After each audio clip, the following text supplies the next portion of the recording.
ہمارے یہاں حال ہی میں صوبہ سندھ، پاکستان کے صوبہ سندھ میں ٹیچنگ لائسنس کا اجرا ہوا ہے. ٹیچنگ لائسنس پالیسی 2023 اناؤنس ہوئی ہے. تو سب سے پہلے تو میں یہ چاہوں گا کہ اس کی آپ ضرورت بتائیں، غرض و غایت بتائیں، اہمیت، اس پہ بات کیجیے پلیز.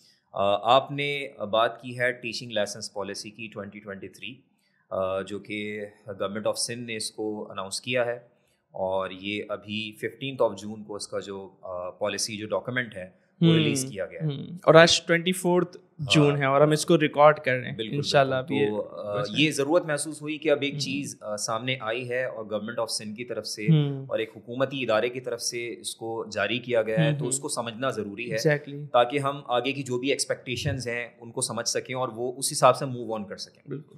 اچھا، اب سب سے پہلی بات تو یہ ہے کہ ہم اس بات کو سمجھیں کہ ٹیچنگ لائسنس ہوتا کیا ہے اور کیا ضرورت ہے اس کو کام کو کرنے کی یا یہ پالیسی کو جاری کرنے کی. اچھا دیکھیں، ٹیچنگ لائسنس کا اگر بہت ہی آسان انداز سے ان کو ہم سمجھنا چاہیں تو teaching license is a kind of credential, ایک سند آپ اس کو کہہ سکتے ہیں، ایک سرٹیفکیشن اس کو کہہ سکتے ہیں، جو یہ ظاہر کرتا ہے کہ آپ بحیثیت استاد ٹیچنگ کے یا تدریس کے طے شدہ معیارات پر پورے اترتے ہیں. صحیح. وہ معیارات ظاہر سی بات ہے اسٹیٹ کی طرف سے ڈیفائن ہوں گے اور اسٹیٹ ہی آپ کو لائسنس جاری کرے گا. لوکل باڈی جو بھی گورنمنٹ نے جس کو یہ کام دیا ہے لائسنس جاری کرنے کا، وہ آپ کو لائسنس جاری کریں گے. لیکن یہ ظاہر یہی کرتا ہے کہ آپ ایک استاد کے طور پر معیارات پر ٹیچنگ کے پورے اترتے ہیں اور آپ اہل ہیں کہ آپ لیگلی بھی ایک ٹیچر کے طور پہ معاشرے میں کام کر سکیں. زبردست. اچھا، اب یہ بات جیسے کہ آپ نے بھی ذکر کیا کہ یہ تو ابھی چلیں پاکستان میں ہم اس کی بات کر رہے ہیں، تو دنیا میں تو اس پر پہلے سے کام ہو ہی رہا ہے. اور پاکستان میں بھی کسی نہ کسی فارم میں چیز موجود ہے. آلدو یہ لائسنس کی جو ٹرم ہے ابھی ہمارے سامنے آ رہی ہے، یعنی ہم یہ دیکھ سکتے ہیں کہ ٹیچر ایجوکیشن پروگرامس پاکستان میں موجود ہیں. B Ed program, M Ed جو کہ اب آبسولیٹ بھی ہو گیا، باہر بی ایڈ پروگرام تو زمانے سے چل ہی رہا ہے، ابھی بھی ان پریکٹس ہے. تو یہ ٹیچنگ لائسنس کا جو تصور ہے، یہ دنیا میں اس پر پہلے سے کام ہوتا رہا ہے. اور ہم یو کے کی اگر مثال لیں، مختلف ممالک کی بات کریں، یو کے میں ایک ہوتا ہے QTS، جس کو کہتے ہیں کوالیفائڈ ٹیچر اسٹیٹس. صحیح. آلدو تمام اسکولز میں لازم نہیں ہے، لیکن میجورٹی آف اسکولز یہ ڈیمانڈ کرتے ہیں کہ QTS آپ کے پاس ہونا چاہیے. تو وہاں بھی ان کا ایک ادارہ ہے جو یہ جاری کرتا ہے اور یہ اسٹیٹس آپ کو فراہم کرتا ہے. ایک پورے آپ کو فارمیلٹی سے گزرنا پڑتا ہے، تب جا کر آپ کو QTS کا اسٹیٹس ملتا ہے. اسی طرح بہت سارے سرٹیفکیشن ہے. سیلٹا کے نام سے کیمبرج کی طرف سے جو سرٹیفکیشن ہے انگلش لینگویج ٹیچنگ کے لیے، وہ ایک اس طرح کی ایک مثال ہے ایک لائسنس کی.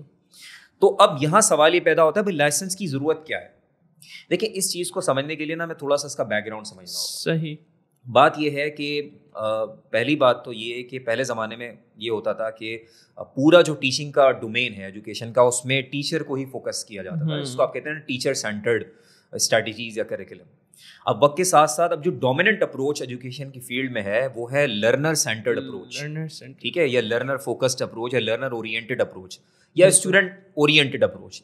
یعنی اب بات یہ کی جاتی ہے اس اپروچ میں جو کہ ڈومیننٹ ہے پوری ایجوکیشن کی فیلڈ کے اندر، کہ آپ تمام ایکٹیویٹیز کا محور اور مرکز بچے کو بنائیں. صحیح. بچے کو سامنے رکھ کر، اس کی ضروریات کو، اس کی نیڈس کو سامنے رکھ کر، اس کے انٹرسٹ کو سامنے رکھ کر پورا کریکولم فریم ورک تیار کیا جائے گا. وہ اس کی نیڈس کو ایڈریس کرے، اس حساب سے اس کو بنائے. ٹیچنگ میتھڈس کو بھی اسی حساب سے لے کر چلا جائے گا. اسکول انوائرمنٹ بھی، یعنی تمام چیزیں جو ایجوکیشن میں جڑی ہوئی ہیں وہ بچے کو مرکز اور محور بنا کر آگے چلیں گے. اس کا الٹیمیٹ جو ریفلیکشن میتھڈ میں آتا ہے وہ ایکٹیویٹی بیسڈ لرننگ کی صورت میں آتا ہے. یعنی اب ٹیچر پر یہ لازم ہے کہ وہ بچے کو اچھی طرح سمجھ لے جس کو وہ پڑھانے جا رہا ہے، اور اس کی بیک اینڈ پر یہ لرنر سینٹرڈ اپروچ ہے. ٹھیک ہے.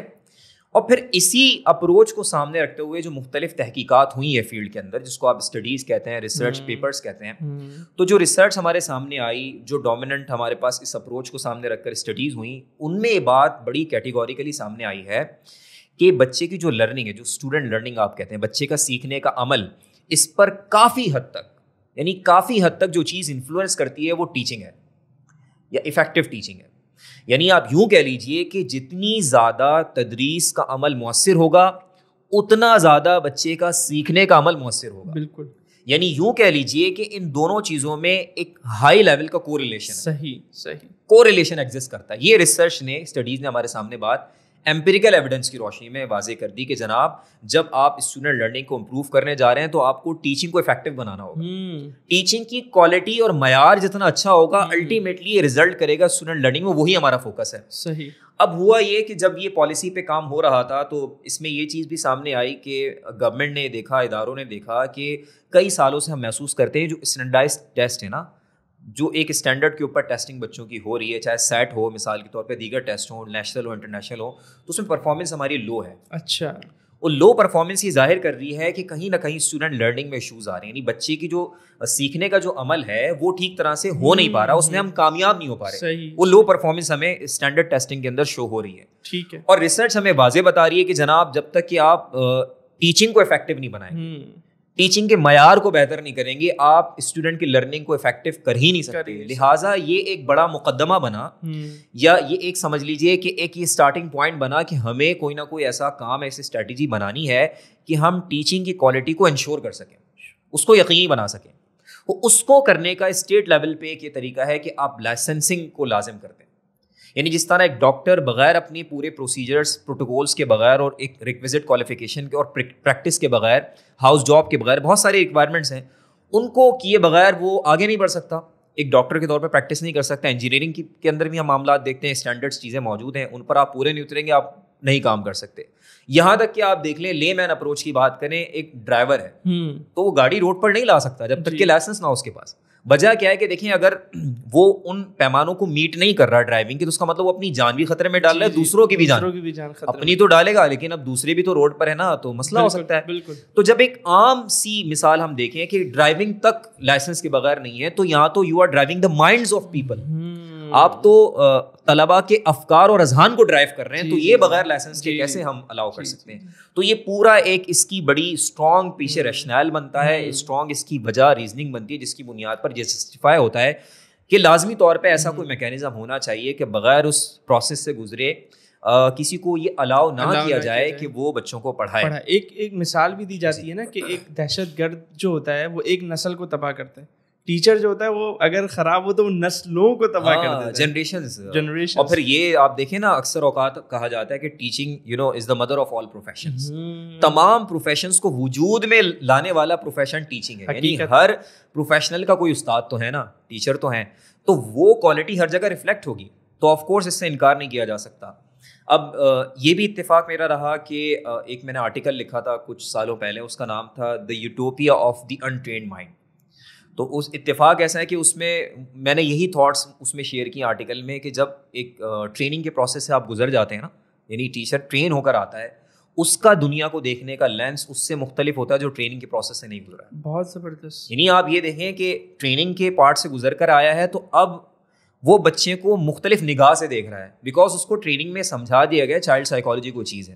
اب اسے بچے کی نیڈس پتہ ہیں, بچے کے انٹرسٹ لیول پتہ ہے, ڈائیورسٹی پتہ ہے کہ ایک طرح کے بچے نہیں ہوتے اپنی فکر کے اعتبار سے, انٹرسٹ کے اعتبار سے, اور لرننگ کے پیس کے اعتبار سے. دیکھیں لرننگ کی رفتار بھی ڈفرینٹ ہوتی ہے میری اور آپ کی, ہماری سیکھنے کی رفتار ڈفرینٹ ہو سکتی ہے. اگر ٹیچر کو نہیں پتا تو وہ ون سائز فٹس آل اپروچ کو اختیار کرے گا, بھائی ایک ہی طریقے سے سب کو لے کے چلو, تو یہ بڑا فرق ہوتا ہے. پھر سائلنس, کہ اگر بچہ خاموش ہے تو اس کا مطلب ویل ڈسپلن کلاس ہے, زبردست ہو گیا, اس سے اچھی کوئی بات نہیں ہے. تو یہ بھی ٹریننگ سے گزرنے کے بعد آپ کا لینس چینج ہوتا ہے کہ silence is not all the time, یہ is not a good sign.